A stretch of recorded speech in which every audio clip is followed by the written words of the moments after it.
When Bewitched first aired in 1964, it wasn't just another sitcom. It was a quiet revolution on American television.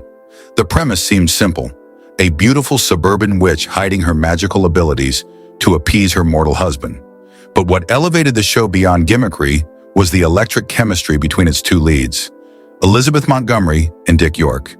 Elizabeth Montgomery, already Hollywood royalty as the daughter of film icon Robert Montgomery, brought an effortless grace to the screen. She was poised, intelligent, and magnetic, a combination that made Samantha Stevens feel simultaneously relatable and enchanting. With every twinkle of her eye, every subtle turn of her hand, she created a world where magic felt believable. Viewers didn't just watch Samantha cast spells, they were invited into her life, her home, and her heart. Dick York, meanwhile, was a performer whose charm was understated but undeniable. With a background in stage, radio, and television drama, he was no stranger to hard work. As Darren Stevens, he became the quintessential everyman, patient, occasionally exasperated, yet endlessly endearing. His comic timing was natural, never forced. His reactions to Samantha's antics were the perfect counterbalance to her otherworldly elegance. Where Samantha floated, Darren grounded the audience, creating a harmony that felt effortless. Off camera, the pair shared a rhythm that mirrored their on-screen rapport. Though Montgomery was married to producer William Asher, the two co-stars bonded over shared jokes, playful banter, and moments of genuine laughter between takes. Crew members recalled long stretches of filming where the two would converse quietly, exchanging looks that only those attuned to subtle human connection could notice. It was a professional partnership, yes, but one underpinned by a rare mutual respect, a trust that made the magic of Bewitched believable. The early seasons were a triumph. The show consistently ranked among the top-rated programs in America, and critics lauded the lead actors' performances. Every episode showcased Darren's exasperation, Samantha's gentle wit, and a chemistry that made viewers believe in the impossible. And for a time, behind the scenes, everything seemed perfect. Yet even in the most enchanting productions, reality has a way of intruding. For Dick York, there was already an invisible burden, a lingering physical pain that he carried with quiet dignity. For Elizabeth Montgomery, the pressures of leading a hit series, combined with her personal life and her marriage to Asher, created unseen stressors. Together, these forces would slowly chip away at the harmony that had once seemed unbreakable. Beneath the laughter, behind the polished smiles and perfectly timed spells, tension began to simmer. The early seasons of Bewitched would come to be remembered for their charm and magic. But the untold story behind the cameras was one of struggle, endurance, and silent battles that neither the audience nor the critics could see. It was a story of two people whose brilliance illuminated the screen, yet whose personal challenges quietly reshaped their world and set the stage for heartbreak yet to come. A ghost from the past. Long before Dick York stepped onto the set of Bewitched, his life had already been marked by a single fateful moment, one that would shadow him for the rest of his career. In 1959, during the filming of the Western drama They Came to Cordra, York was involved in a physically demanding scene that required him and several crew members to operate a handcar, a heavy metal contraption used to manually move rail cars along tracks. When a colleague lost his grip, the handle of the handcar snapped back with catastrophic force, striking York squarely in the back. He later described the incident as an explosion inside my spine, a violent moment that tore muscles, damaged nerves, and left him with chronic, debilitating pain. It was a wound that would never fully heal, yet York's determination never wavered. Rather than stepping back or seeking long-term treatment, he pushed forward. Painkillers, chiropractic adjustments, and sheer willpower became his daily companions. In an era where Hollywood demanded toughness and stoicism, weakness was rarely tolerated, and York's resilience became both a necessity and a burden. By the time he was cast as Darren Stevens, he was already balancing on a knife's edge, carrying a secret struggle that few could fully understand. At first, his pain was largely invisible. On camera, York radiated charm, wit, and energy. He delivered his lines with impeccable timing, engaging effortlessly with Montgomery's Samantha, all while silently bracing his body between takes. Stagehands would discreetly place folding cots around the set so he could rest, and directors would adjust camera angles to hide his subtle grimaces. Scripts were occasionally rewritten to minimize physical strain, and York's professionalism never wavered. Yet the reality of his condition began to make its mark. Filming a single episode required immense effort, and even small movements were sometimes excruciating. Days when York could not appear on set became increasingly frequent. Sometimes he would arrive, only to collapse halfway through a scene. The balance between his dedication and his physical limitations grew precarious, and those closest to the production began to sense that something more serious was happening. Elizabeth Montgomery initially responded with empathy. Crew members remembered her quietly checking on York, offering supportive words between takes. But the dynamic gradually shifted. By the fourth season, frustration began to surface. Sources report that Montgomery's interactions with York became more distant, her once playful energy giving way to cool professionalism. Some speculate she was weary from constantly adjusting schedules and accommodating delays. Others suggest that the pressure of keeping a hit show afloat while managing her personal life and marriage to producer William Asher left little room for patience. York, meanwhile, endured silently. He never complained, never demanded special treatment, and never allowed the cameras to catch even a hint of his suffering. But the strain was taking its toll, not just on his body, but on his relationships behind the scenes. What had begun as a seamless, joyful collaboration slowly transformed into a quiet, invisible struggle. It was in this atmosphere of hidden pain and unspoken tension that the seeds of heartbreak were sown. On the surface, Bewitched continued to shine. Audiences laughed, critics praised, and ratings soared. Yet behind the bright lights and sparkling spells, York and Montgomery were navigating a world of discomfort, compromise, and the kind of personal challenges that no magic wand could fix. And as the seasons progressed, that delicate balance between professionalism and personal struggle would be tested more harshly than anyone could have anticipated. By the fourth season of Bewitched, the pressures that had been simmering quietly were no longer hidden. The cheerful banter and effortless rhythm that had once defined the set were replaced by tension. Subtle, pervasive, and impossible to ignore. Every day for Dick York had become a test of endurance, both physical and emotional. Each scene required him to summon energy he didn't always possess, to maintain the humor and charm that audiences adored, all while battling a body that betrayed him at every turn. Elizabeth Montgomery, once his easygoing on-screen partner, began to mirror the growing strain. Known for her professionalism and determination, Montgomery had always carried herself with grace and focus.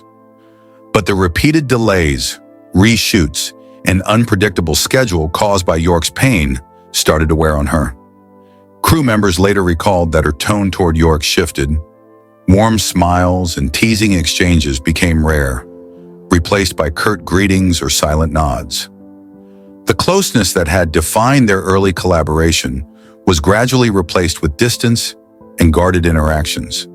It wasn't only the stress of production affecting their dynamic. William Asher, Montgomery's husband and the show's executive producer, was relentless in his pursuit of efficiency. He had little patience for interruptions or complications, and York's recurring absences or physical limitations became a point of friction.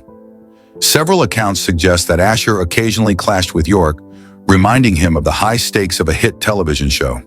The pressure was immense. The show's reputation, its ratings, and its profitability were all on the line, and York, despite his dedication, was increasingly seen as a liability. For York, the situation was heartbreaking. He loved the role, the show, and the magic of working alongside Montgomery.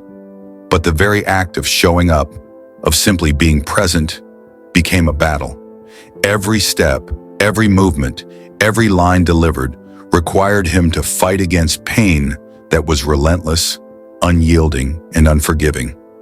Crew members who witnessed it described moments when York would finish a scene, smile at the camera, and then quietly collapse into a chair, drenched in sweat, silently bearing a burden that no one could truly measure. Montgomery's growing detachment, whether intentional or not, added a new layer of isolation. The partnership that had seemed unbreakable was now strained. Where once they had laughed together between takes, now there was silence. Where once there had been playful exchanges, there was tension. And yet on camera they continued to deliver performances that were seamless, masking the cracks that had formed behind the curtain. The emotional toll on York was profound. He was not only coping with relentless physical pain, but also navigating the unspoken estrangement of a partner who had once been his ally. His spirit, which had been buoyed by camaraderie and mutual respect, now carried a quiet ache, a loneliness amplified by the very people with whom he had shared so much joy. The crew noticed it too. Subtle whispers spread. The once lively energy of the set felt muted. Laughter between scenes was rarer. Even minor mishaps seemed to carry heavier weight. Yet production continued, cameras rolling, scripts in hand, episodes on schedule. To the world outside, Bewitched was still the charming, magical series audiences adored. But behind the scenes, York and Montgomery were trapped in a delicate, unspoken tension. A growing divide neither could fully articulate, yet both were painfully aware of. And then, as the fifth season approached, that underlying strain reached its tipping point, a moment where the invisible cracks behind the camera would finally become impossible to ignore, setting the stage for a turning point that would change everything. The collapse everything changed dramatically during the filming of Season 5. By 1969, York's body was worn thin. On one fateful day, in front of the entire cast and crew, he succumbed to the relentless strain. Mid-scene, while delivering lines in the kitchen set, York swayed, then collapsed entirely. Panic swept across the studio.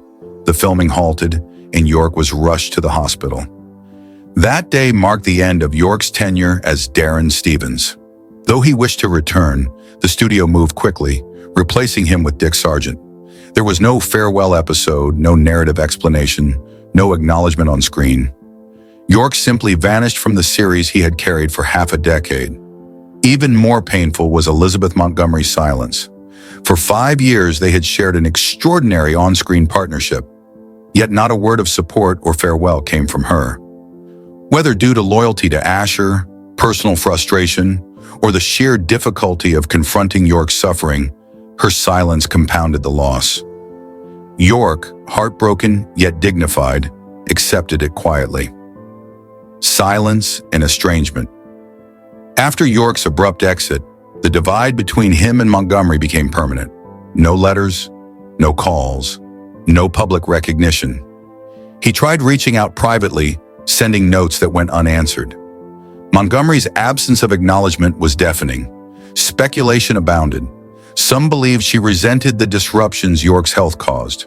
Others suspected unreciprocated feelings may have complicated their relationship. Whatever the reason, the rift remained. York carried his memories with quiet grace, never speaking ill of Montgomery, even as decades passed. For York, the experience was painful but formative. He learned to separate affection and professional admiration from expectation, preserving his dignity despite Hollywood's unforgiving nature. Life after Bewitched, post-Bewitched, York's career declined. His injury, now compounded by age and ongoing pain, prevented him from taking on large roles. Residuals and minor work offered limited relief, leaving him and his wife, Joan, navigating life on the financial edge. Yet through it all, Joan's steadfast devotion became York's anchor. Despite the hardships, York's spirit remained remarkably resilient. He founded Acting for Life, a small charity supporting the homeless. Even from his bed or a wheelchair, he organized calls, donations, and initiatives, demonstrating a compassion that outshone Hollywood's glamour. He remained respectful toward Montgomery, referring to her as a lovely woman in interviews, expressing hope that she remembered him fondly. York's final years were marked by humility, service, and dignity.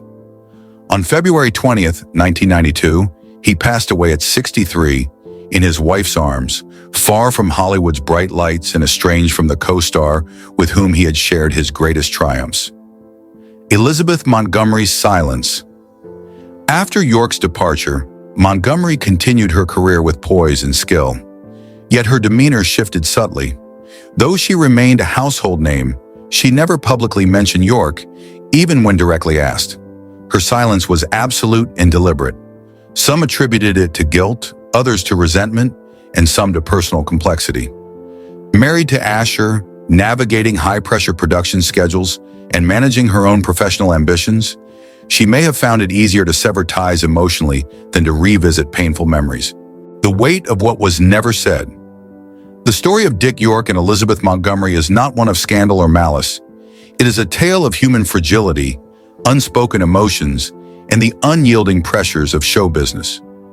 On screen, their chemistry remains timeless, a testament to the magic they created together. Off-screen, their silence stands as a haunting reminder that even the brightest partnerships can fracture under strain. York's dignity, Montgomery's restraint, and the enduring success of Bewitched form a bittersweet legacy. The audience continues to laugh, unaware of the sorrow behind the set.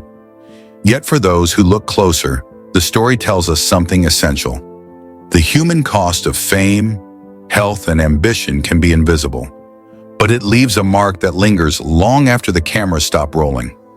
And so, the magic remains, both in the laughter they shared and the silence that followed, reminding us that some stories are told not through words, but through the weight of absence, the echo of what was never said.